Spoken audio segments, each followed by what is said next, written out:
नमस्कार। मैं धर्मराज साहू मंथन क्लासेज के ऑफिशियल यूट्यूब चैनल पर आप सभी का हार्दिक स्वागत और अभिनंदन करता हूं। आज हम लोग फिजिक्स में सबसे मोस्ट इम्पॉर्टेंट चैप्टर स्टार्ट करेंगे, दाब, प्रेशर।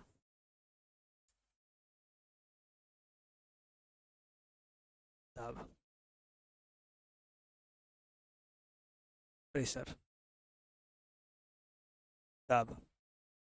अगर हम बात करें दाब क्या है, अगर हम दाब, सबसे पहले दाब को समझ लेते हैं। दाब, दाब बराबर होता क्या है? दाब बराबर होता है बल बटा क्षेत्रफल। दाब बराबर क्या होता है? बल बटा क्षेत्रफल। अगर हम इसकी परिभाषा लिखें तो परिभाषा क्या हो जाएगी? एकांक क्षेत्रफल पर लगने वाले बल को दाब कहते हैं। हम कह सकते हैं एकांक क्षेत्रफल पर लगने वाले अभिलंब बल को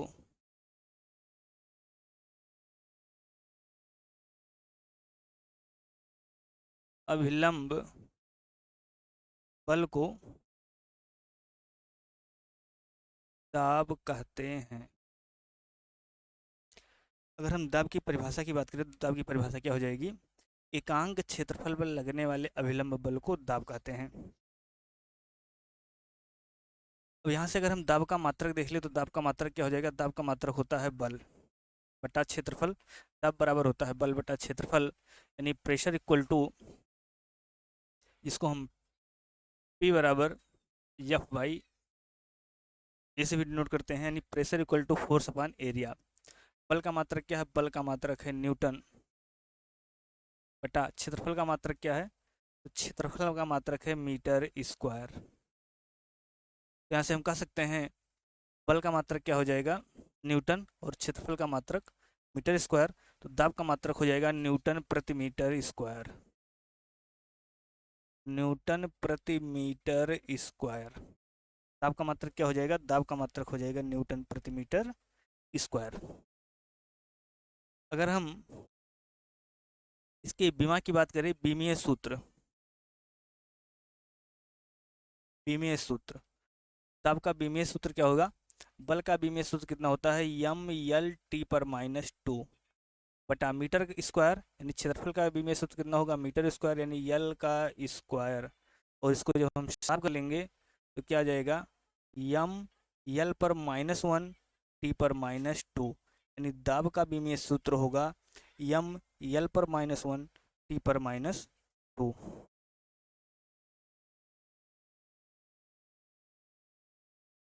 दाब का बीमीय सूत्र क्या हो जाएगा? यम यल पर माइनस वन टी पर माइनस टू।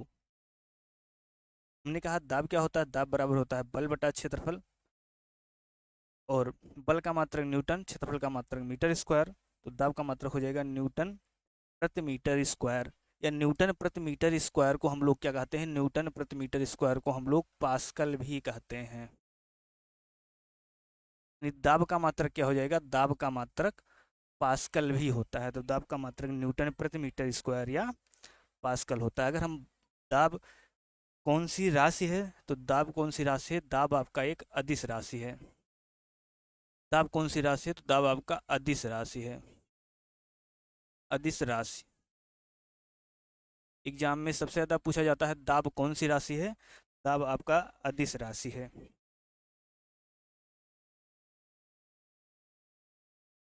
चलिए आगे कुछ कॉन्सेप्ट समझते हैं।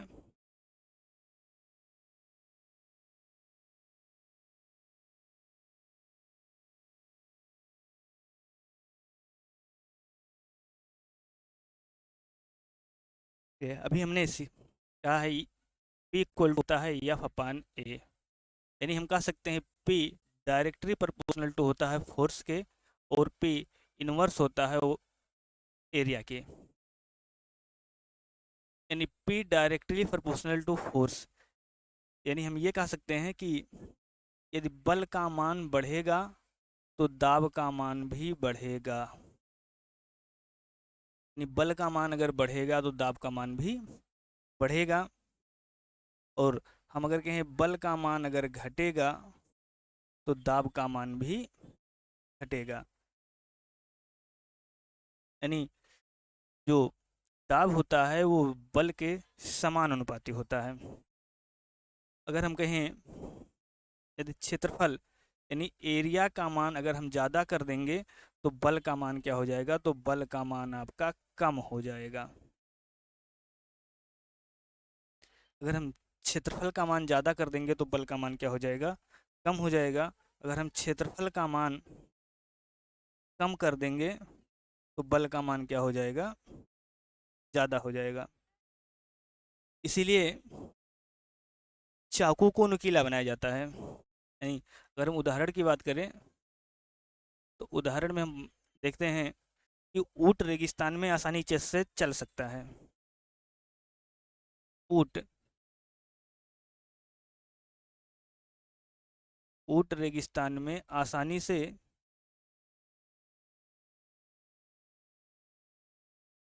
चल सकता है। ऊँट रेगिस्तान में आसानी से चल सकता है। क्यों चल सकता है? क्योंकि हम लोग देखते हैं कि ऊँट का जो पैर होता है वो नीचे गद्देदार होता है, यानी उसका क्षेत्रफल ज़्यादा होता है। तो क्षेत्रफल ज़्यादा होगा तो दाब कम लगेगा, यानी उसके धंसने की संभावना उसमें कम हो जाएगी। दूसरा हम ये कहते हैं कि जो चाकू है, चाकू की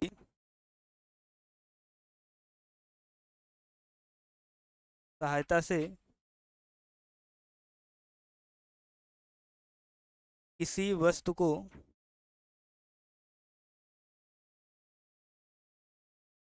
काटना आसान होता है। आसान होता है। क्यों होता है? चाकू की सहायता से किसी वस्तु को काटना क्यों आसान होता है? तो इस चाकू की बनावट हम लोग देखते हैं, चाकू की बनावट कैसे होती है। चाकू हम लोग देखते हैं, चाकू कुछ इस टाइप का बना होता है। इसका जो निचला पार्ट होता है ये नुकीला होता है, नुकीला होता है। नुकीला होने से तो हम लोगों ने पढ़ा है दाब बराबर बल बटा क्षेत्रफल, बल बटा क्षेत्रफल। यानी जब इसका क्षेत्रफल कम हो जाएगा तो इस पर दाब क्या लगेगा, ज़्यादा लगेगा। यानी हम कम बल लगाकर भी किसी भी वस्तु को आसानी से काट सकते हैं।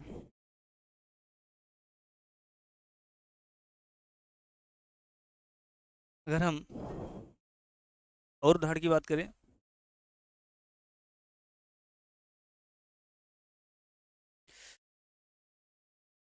तीसरे उदाहरण की अगर हम बात करें तो बच्चों के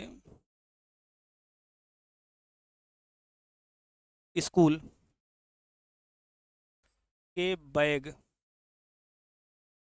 की पट्टियाँ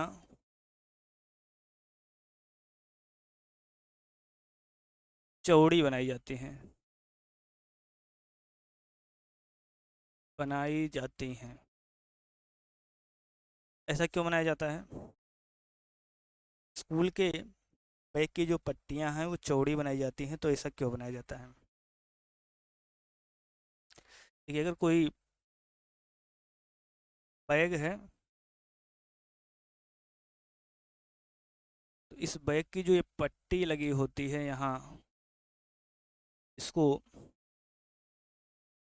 अगर हम पिछले हिस्से की बात करें तो पिछला हिस्सा में जो पट्टी लगी होती है जिसको कंधे पर टांगते हैं वो चौड़ा होता है।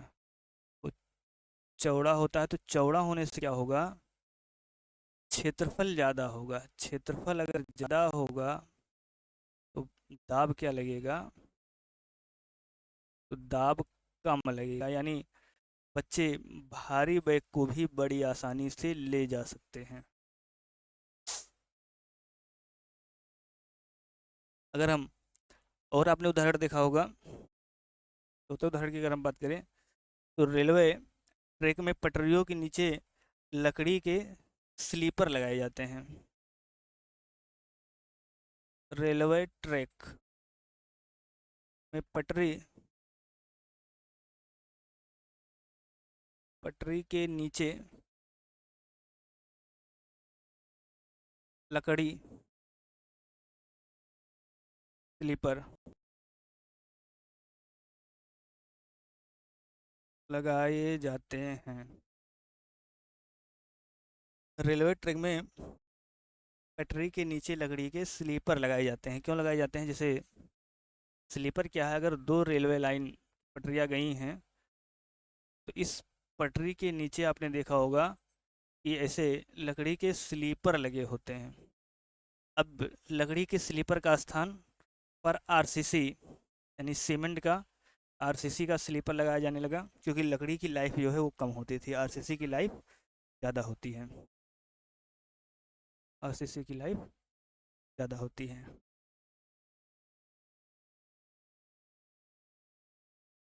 आरसीसी की लाइफ क्या होती है? आरसीसी की लाइफ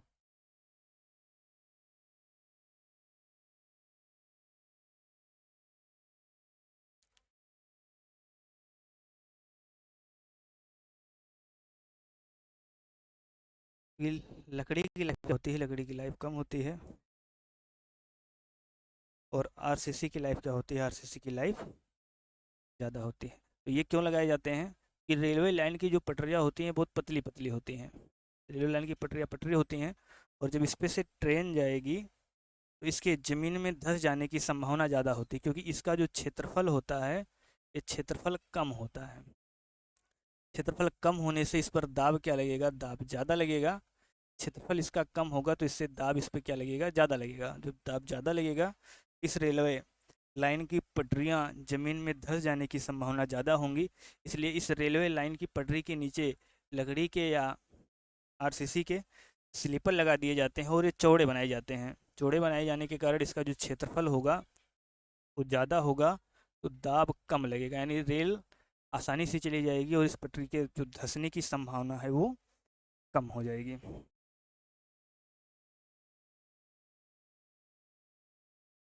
उम्मीद करते हैं कि आज का ये क्लास आपको पसंद आया होगा। बाकी नेक्स्ट वीडियो में, अगर आपको हमारा क्लास पसंद आ रहा है तो आप वीडियो को सब्सक्राइब कर सकते हैं अगर चैनल पे पहली बार हैं।